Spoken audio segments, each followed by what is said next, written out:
Eu queria dar uma olhada, porque eu acho que o Jones postou também um tweet das pesquisas da prefeitura do Capitão Wagner, né, lá em Fortaleza. E aí eu queria dar uma olhadinha para ver como é que tá o processo das pesquisas das capitais, né, em outros lugares. Vamos dar uma olhada aqui. Já tem eleições municipais e apesar do calendário eleitoral ainda não ter começado, né, de forma oficial, a corrida eleitoral pelas prefeituras das principais capitais do país já vem se desenhando e aí a gente chama Yuri Pita, nosso analista de política, que traz pra gente um desenho importante que basicamente é um agregador aí de pesquisas, né? Como é que vai funcionar? O que você traz aí pra gente nessa tarde de quinta-feira? Bem-vindo. Vamos lá, Muriel, bem-vindo. Boa tarde, aliás, Boa obrigado tarde. Aí pelas boas-vindas. Boa tarde também para você que está com a gente aqui no Brasil meio-dia. Vou tirar o chat, né? Puta que pariu. A gente vai fazer hoje e amanhã, então a gente já deixa aqui um convite para amanhã também acompanhar um resumo do cenário eleitoral em 25 das 26 capitais do país. E esse material foi preparado pelo IPESP Analítica, que é um setor de inteligência, o IPESP, Instituto de Pesquisa conhecido do cientista político Antônio Lavareda, e o IPESP Analítica, dirigido por outro cientista político, Vinícius Silva Alves. Eles prepararam um agregador de pesquisa nas capitais. O que significa isso? Numa capital, por exemplo, como... Vamos começar com Porto Alegre, já que a gente vai começar na região sul e já vai aparecer aqui. Mas como é que funciona isso? Todas as pesquisas foram feitas lá em Porto Alegre. Pega-se todos os dados dessas pesquisas e um algoritmo calcula uma média ponderada. E por que é uma média ponderada? Por que é ponderada, não é simplesmente uma média, somar 3 números, dividir por 3. Porque uma pesquisa mais recente tem um peso maior do que uma pesquisa mais antiga e por aí vai.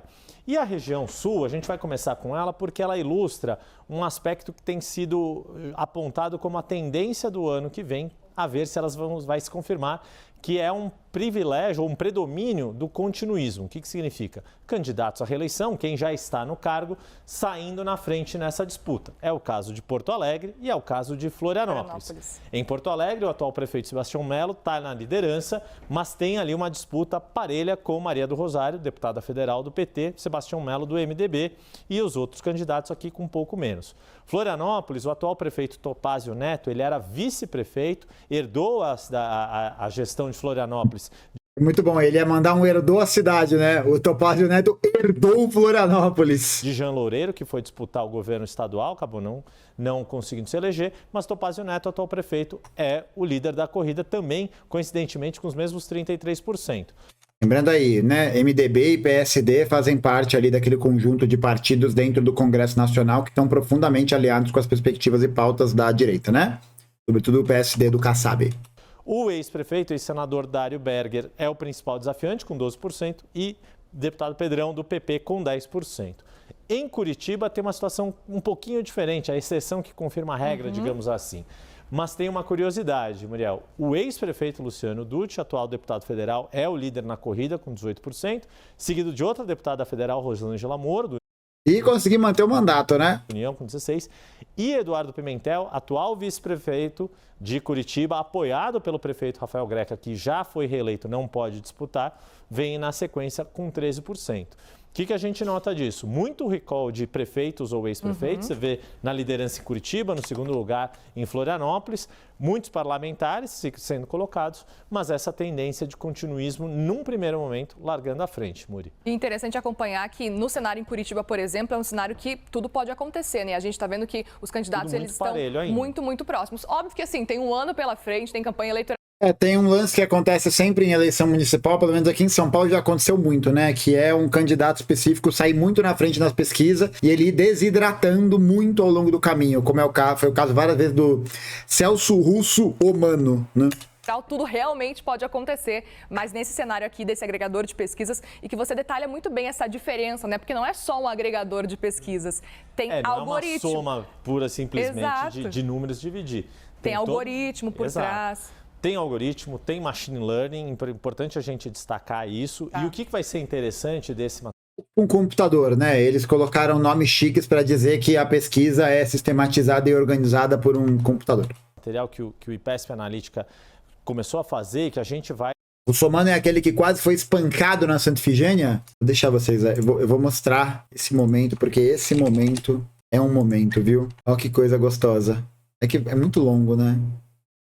É isso aí!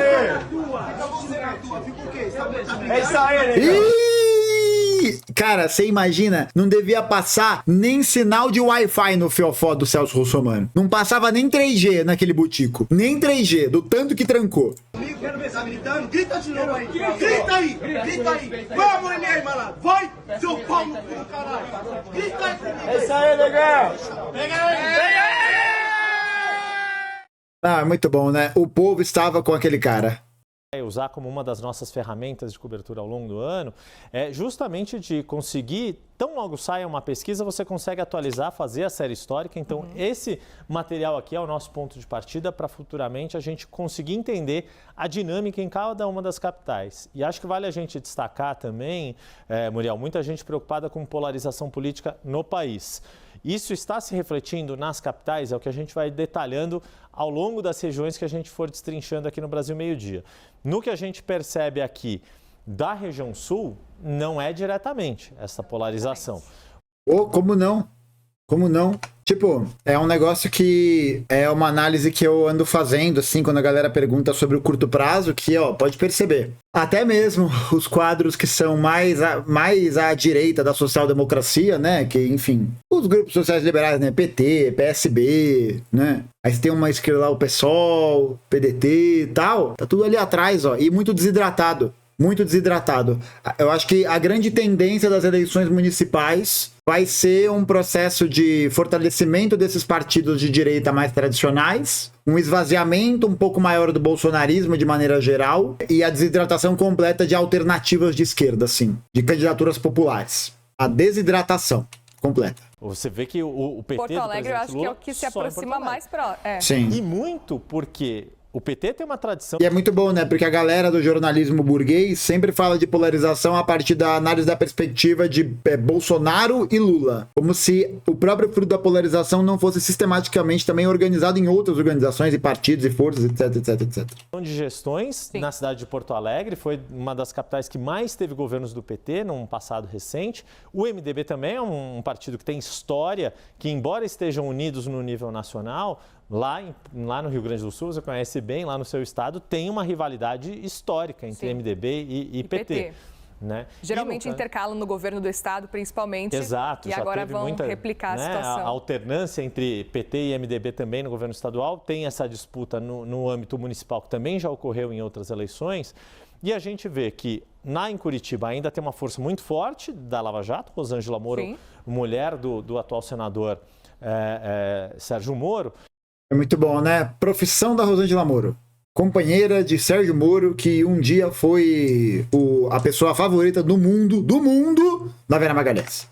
Mas a gente vê o quanto o PSD desponta como um partido que tem força em algumas gestões. Topaz, se conseguir se reeleger, seria uma sequência ali de uma gestão que começou com o Jean Loureiro. Da mesma forma, se Eduardo Pimentel avançar, segue ali o legado de Rafael Greca. Por isso que a gente tem falado tanto que nas disputas municipais surgem as polarizações locais, as disputas regionais mais fortes, não necessariamente refletindo, por exemplo, a gente vê que o PL de Jair Bolsonaro tem aqui o ex-deputado Paulo Martins tentando chegar nesse pelotão de frente, mas o que a gente percebe é que a rivalidade PT-PL, que hoje é a principal do ponto de vista nacional, ainda vai ter um caminho a ser percorrido nas capitais. Pelo menos por enquanto não está muito claro, né? Aproveito para chamar a Jussara, que segue com a gente aqui também, para analisar esse cenário. Bom dia, Jussara. Para a gente, porque a Jussara também vai repercutir esse cenário. E é interessante até a gente seguir falando sobre isso, que o Yuri estava falando sobre essas dúvidas que começam a surgir para a gente quando a gente fala de eleição municipal, né? Algumas dúvidas se realmente vai ser uma eleição da continuidade, que é isso que está apontando pelo menos por enquanto, e a outra dúvida é se esse cenário de polarização nacional vai acabar se repetindo e se refletindo nas eleições municipais. Ou se realmente os prefeitos ou candidatos a prefeituras vão estar mais focados no cenário doméstico mesmo, ali próximo. O foda é que ele fala aí, veja intenções de... capitais no sul. Ah, tá, então é no sul. Eu queria ver nos outros estados. Depois a gente vê aqui. Qual que é a sua avaliação pelo que você já começa a perceber das movimentações feitas aí pelos candidatos a pré-candidatos ainda à prefeitura? Oi, Yuri, que eu não tinha te falado oi ainda, boa tarde. Olha, o que a gente observa é que PT e PL, eles querem repetir essa polarização. A gente viu falas recentes do presidente Lula dizendo, olha, as próximas eleições serão ali Bolsonaro contra Lula. E, por outro lado, o PL, comandado pelo Valdemar Costa Neto, quer Bolsonaro viajando ali pelo Brasil como principal cabo eleitoral, ou seja... eu acho que nesse sentido o bolsonarismo fazendo esse movimento, eles vão ter mais força. Acho que eles vão ter mais força. Eu acho que os quadros bolsonaristas que vão conseguir avançar mais nas disputas de prefeitura vão ser esses quadros que vão conseguir estar articulados com focos de poderes da direita mais tradicionais, né? E não tanto como outsiders, como acontecia antes. Acho que é um processo de captura, né? Porque o bolsonarismo é a ideologia dominante radicalizada, mas esse envolvimento desse jeito, tá ligado? Por que eles querem isso? Porque a polarização PT contra PL favorece esses dois polos. E aí a ideia é que inviabilize essas outras legendas, outras candidaturas que estão fora desse polo. E aí é foda, né? Porque essas outras candidaturas que estão fora desse polo são hegemonicamente as candidaturas do Centrão, que são bolsonaristas, que são alinhadas ao Bolsonaro, ao projeto econômico político do bolsonarismo, que é o capitalismo brasileiro. Pois bem, isso é a intenção deles. Vão conseguir? O que essas pesquisas vão nos vai começar a esclarecer se essas próximas eleições, as disputas regionais, como tem sido a nossa realidade, elas vão se sobressair, né, em relação à questão nacional, né, essa polarização nacional. Aí eu chamo a atenção também, porque essas pesquisas também vão nos mostrar tendências regionais, no sentido, olha, nas eleições nacionais, nas eleições presidenciais, Bolsonaro venceu Lula no Sul e no Sudeste. Isso vai se confirmar? Essa tendência mais à direita vai se confirmar nessas eleições municipais? Sim, na hora acho bem de votar provável. Para prefeito, a ideologia vai fazer, vai definir o voto? Ou é a questão mesmo do buraco da minha rua, do serviço de água e de esgoto? Essas questões tendem, nessas eleições municipais, acabar tendo uma prevalência.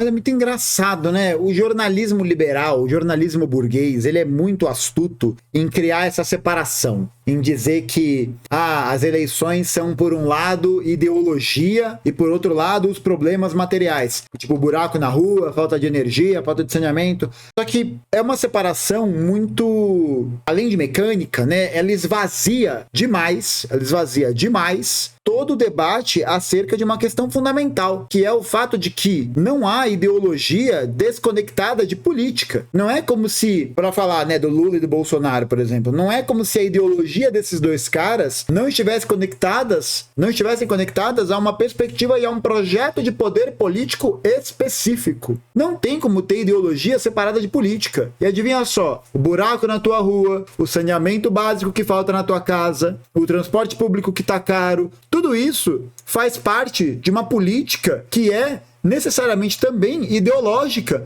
no sentido de que ela reforça aspectos de uma política econômica que não investe nesses setores. Toda eleição vai ser ideológica. Toda disputa política vai ser ideológica. Por quê? Porque é uma ideologia do que está sendo colocado como prioritário. Nesse caso, nos dois casos, a gente tem uma ideologia que é uma ideologia muito próxima do neoliberalismo. Uma ideologia de austeridade, uma política de austeridade, uma política de corte de gastos, política de privatização, política de enxugamento de funcionalismo público. É uma política. A falta desses recursos são partes integrais de uma política ideológica também, porque não tem como resolver problemas materiais da ordem do dia, problemas que afetam a classe trabalhadora, sem que a gente tenha que repensar ou mesmo avançar com a nossa ideologia. Porque a nossa ideologia presume também uma mudança de pensamento político, uma mudança de análise da realidade, para que a gente possa empenhar um projeto que aí sim possa resolver de fato esses problemas. E é um projeto que só pode ser alcançado a partir de uma alternativa popular, a partir de uma alternativa construída para a classe trabalhadora. E não uma alternativa que deposita suas fichas na governança, né? Que deposita suas fichas nessa articulação. Porque, no final das contas, os deputados, né, do Centrão que votavam com Bolsonaro, agora estão votando com quem? Tá ligado? Porque é isso, essa é a ideologia. Não é que eles não têm ideologia. Essa ideologia é a ideologia do capital. É isso. É a ideologia do capital. E aqui, ó, outra notícia importante. O camarada lá lembrou muito bem dessa daqui. PT abre brecha para alianças com PL em 2024 e veta somente a projeto bolsonarista de vídeo diretório nacional. O PT aprovou uma resolução para as eleições abrindo brecha para alianças com PL. O documento foi divulgado pelo partido nesta quarta-feira. Dirigentes defendem acordos com PL nos municípios onde houver interesses convergentes. Olha aí, qual que é o interesse convergente? É o interesse da política burguesa. Esse é o interesse. Porra, vou deixar a matéria aqui no chat para vocês. Bem, essas pesquisas vão nos mostrar, tem um longo ano à frente que tanto o PT quanto o PL vão investir nisso. O presidente Lula deve se engajar nas principais cidades, nas capitais. Por outro lado, Bolsonaro também já se prepara para ir com tudo para 2024 nesse sentido. E aí agora vamos ver, de fato, qual vai ser o peso desses dois personagens na decisão do voto, daquele voto de quem, na hora de escolher o político que resolve a minha vida mais imediatamente. E é isso que é a grande questão para essa eleição de 2024, Muriel.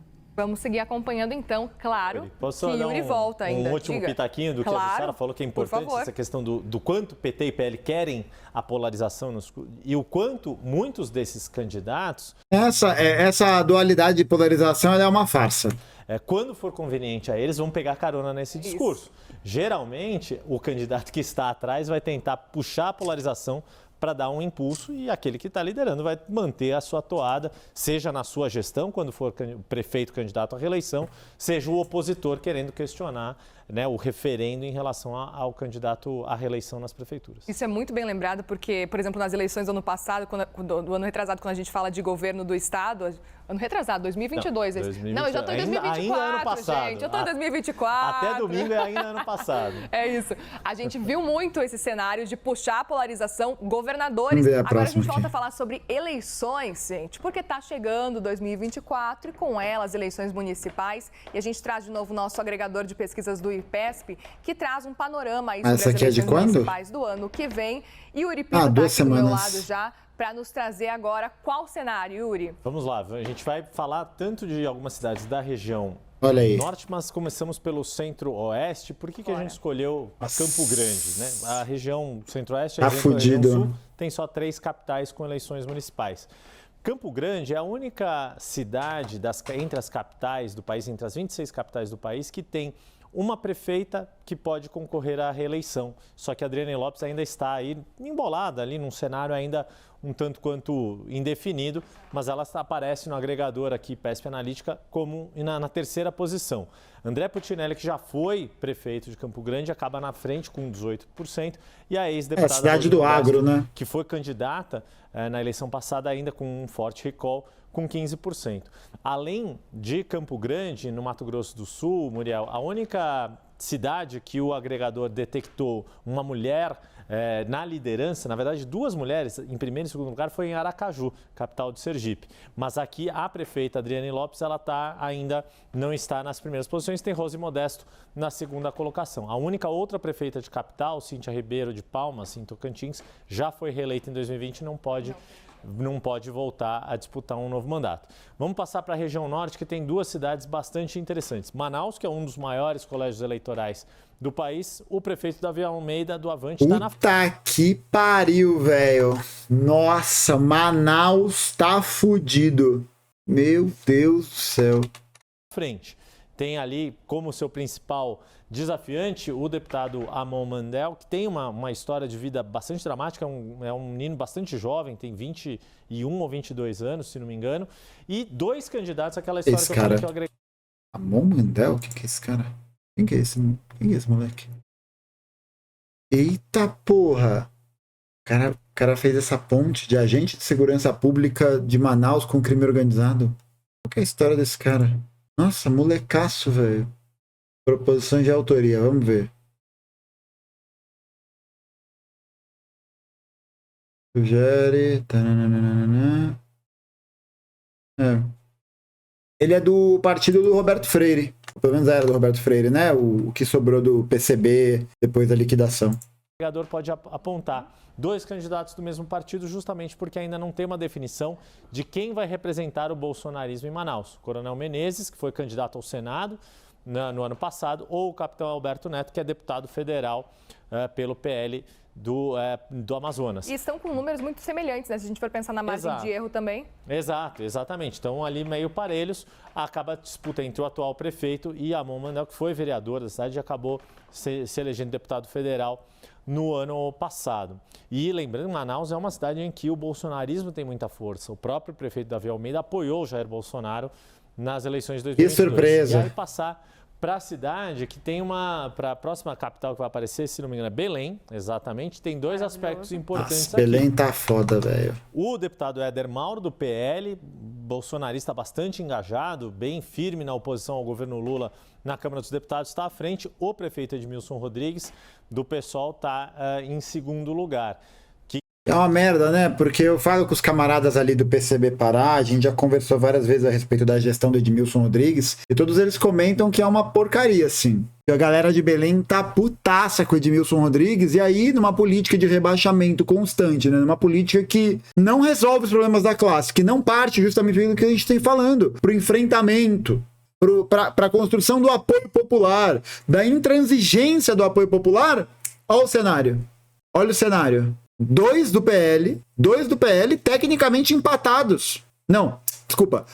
2 candidatos do PL, um deles tecnicamente empatado com o Edmilson Rodrigues, se a gente considerar a margem de erro. E o outro é do MDB e o outro é o do Cidadania, que corre por fora, né? É isso. É a pavimentação municipal para a gente ter prefeitos que serão ligados ou à direita ou à extrema-direita. Sim, será um ano de, eu acho que geral, assim, de derrota. É isso. Mais um, né? Mais um. Tem também a situação do delegado Eguchi, que já foi candidato a prefeito de Belém representando o bolsonarismo, chegou ao segundo turno e perdeu para Edmilson Rodrigues, tentando se viabilizar como candidato, mas o deputado Éder Mauro tendo preferência. Zeca Pirão, do MDB, do governador Helder Barbalho, aí também embolado nesse campo. Porra, o cara é candidato do Helder Barbalho, velho. Bastante importante, né? A eleição do ano que vem, né, 2024, vai definir o prefeito que vai organizar e sediar a COP30 no ano de 2025.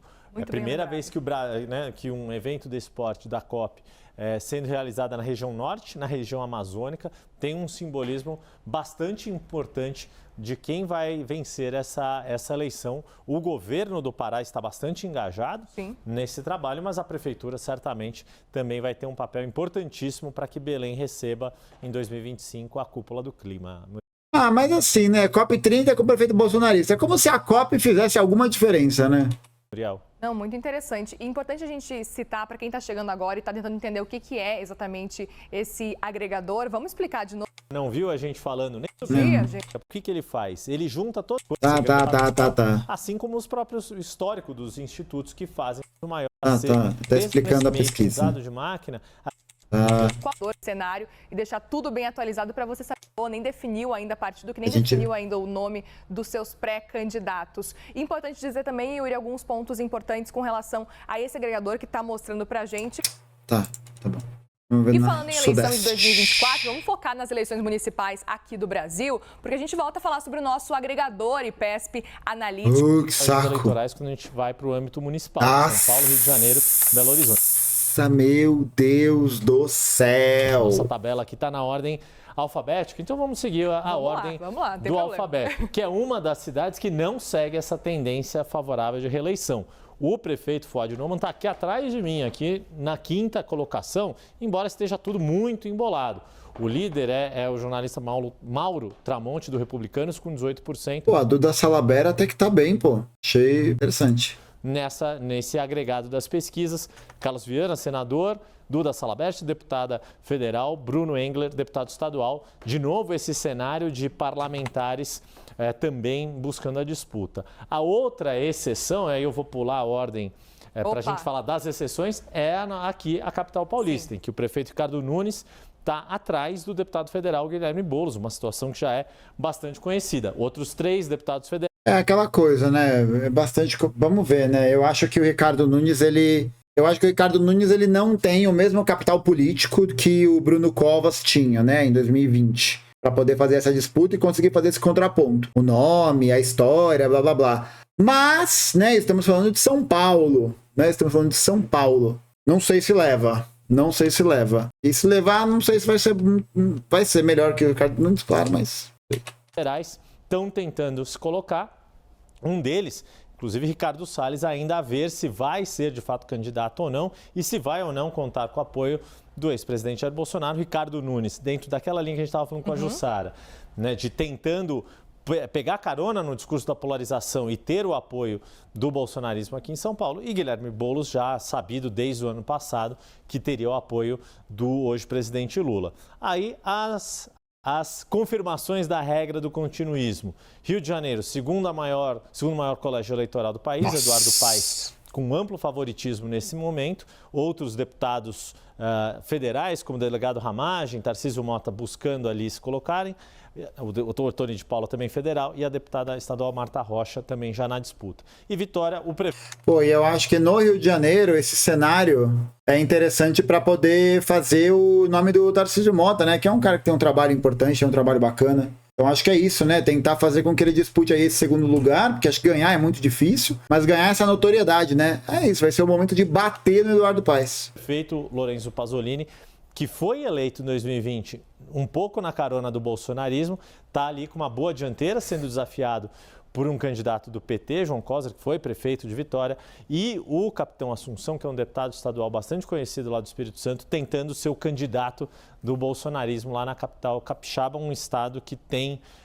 Mas já dá para perceber, né, gente? Toda a galera que tá saindo aí na frente das pesquisas, tudo de direita ou do bolsonarismo. E agora, né, com o arcabouço fiscal ativo, com a meta de déficit zero e com a provável diminuição dos investimentos públicos e de repasses em estruturas essenciais, se preparem, viu? Muita força ali no discurso mais conservador. Se preparem. O presidente Jair Bolsonaro tem um eleitorado bastante forte entre os capixabas, Muriel. E é interessante que a gente está traçando alguns pontos principais para entender um pouco mais desse agregador, o que ele traz para a gente e trazer essa reeleição e conseguir, a partir então do que as pesquisas mostram, eventualmente ela pode vir a se repetir agora nas eleições municipais. E a gente sabe que São Paulo especificamente é um cenário que certamente deve vir aí uma polarização, levando em consideração que tem Guilherme Boulos de um lado, já apoiado pelo PT, já anteciparam isso, inclusive pelo presidente Lula, e aí tem Ricardo Nunes e Ricardo Salles, que a gente está vendo um cenário confuso, né? Porque Ricardo Salles até então seria apoiado pelo presidente Jair Bolsonaro, mas o Ricardo Nunes seria apoiado pelo PL, o partido do presidente Jair Bolsonaro.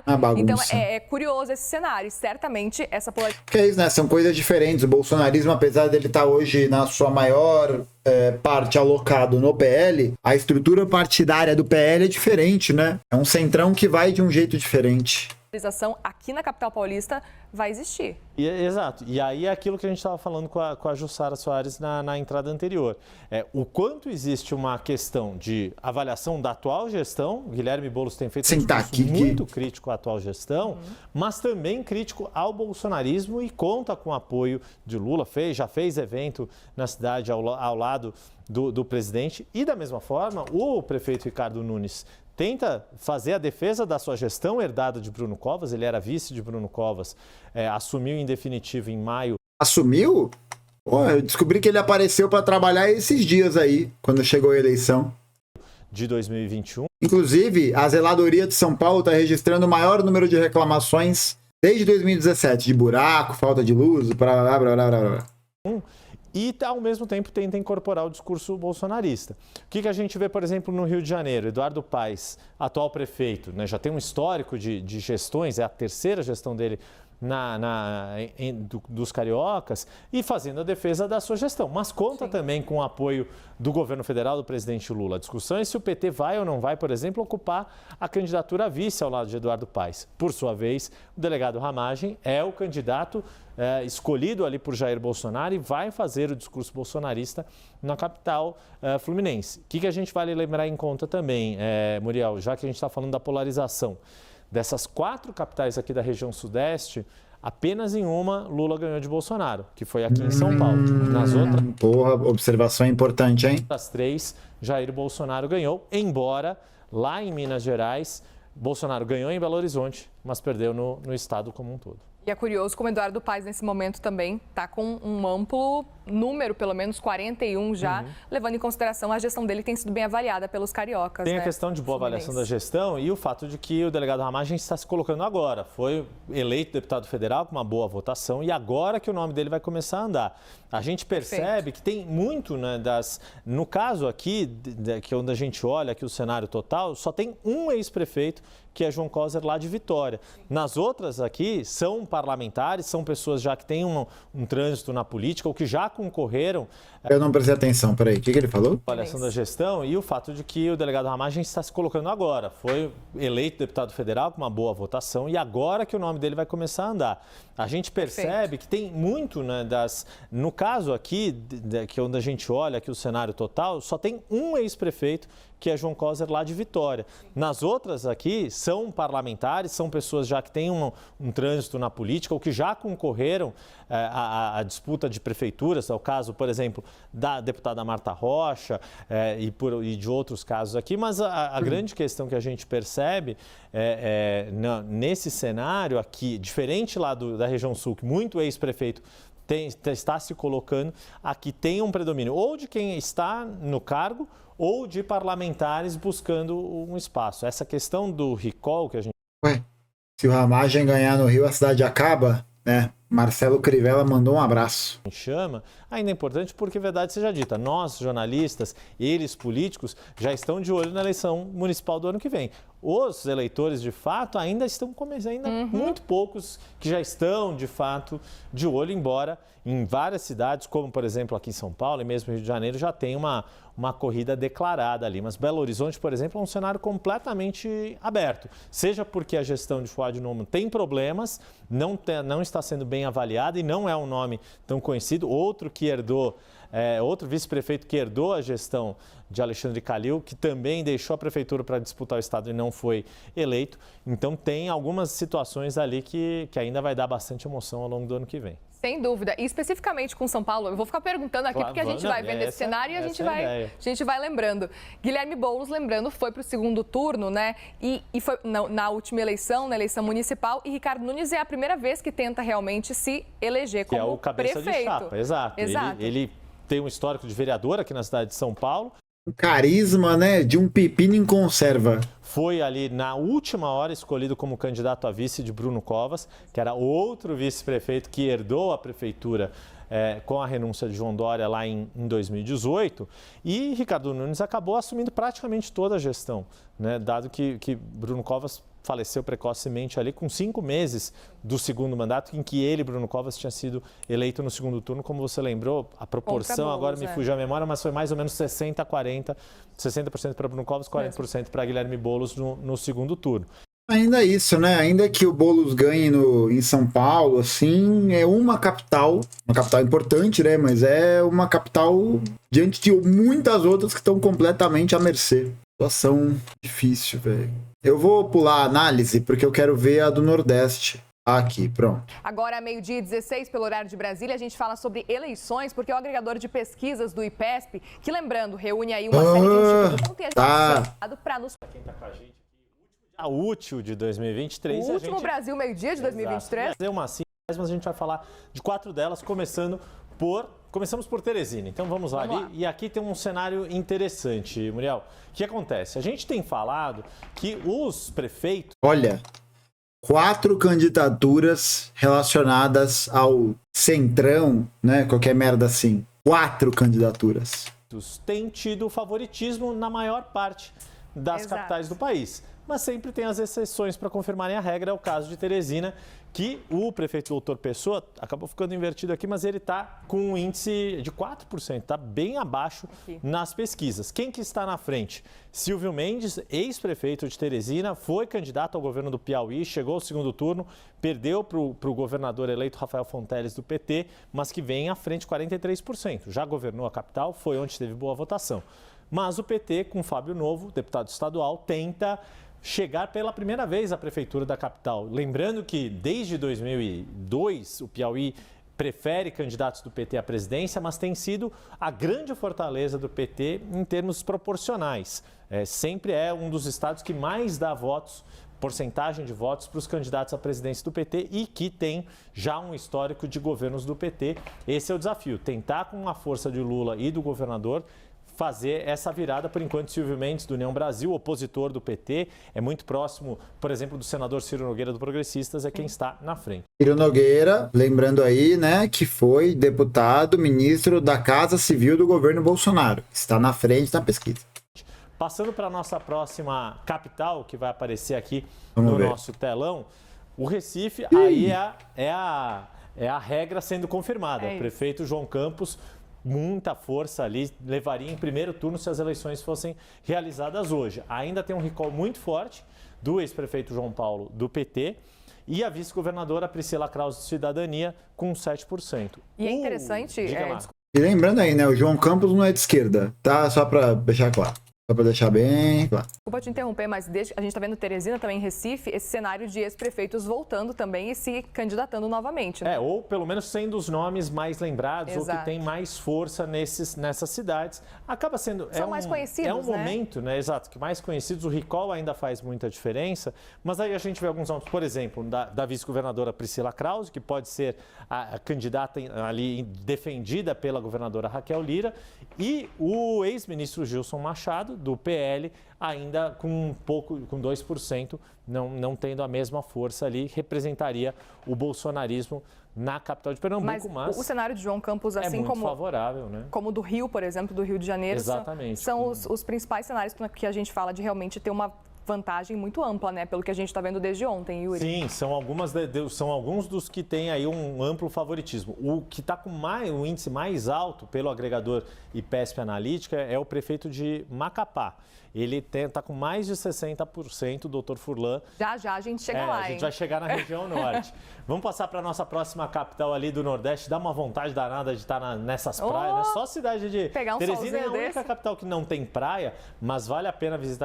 É uma cidade muito bacana, conheço. E o litoral do Piauí. Eles não falaram. Naquele vídeo da região norte, eu saí antes deles falarem do. Eles falaram. Mano, eles simplesmente ignoraram Boa Vista, Porto Velho, Macapá, Rio Branco. Ignoraram. Ah, gente, que isso. Que coisa horrorosa. Que coisa horrível. Agora, meio-dia. Eles ignoraram as outras cidades, velho. O grupo ali de Cid Gomes, isso é o candidato a prefeito. Mas de qualquer Olha aí, modo, o Capitão Wagner. E o PL ali embaixo. Mas o Capitão Wagner, embora seja do União Brasil, é um nome, pela patente, né, claro, de atuação na Polícia Militar, tem uma força muito grande no eleitorado bolsonarista. Então acaba sendo ele quem puxa para si o eleitorado conservador. Ele também concorreu ao... Será que eles vão citar o Chico Malta?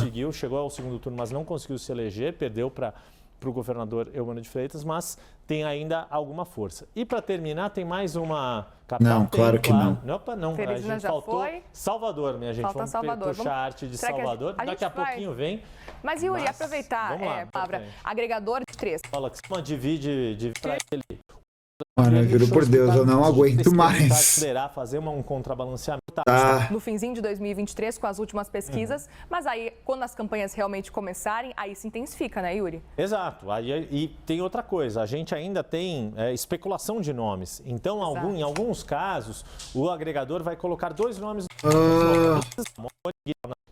Eu acho que a gente acabou ficando sem. A gente tá sem. Vamos de cabeça aqui bem rapidinho só para falar, porque afinal de contas, Salvador é o quarto maior colégio eleitoral lá.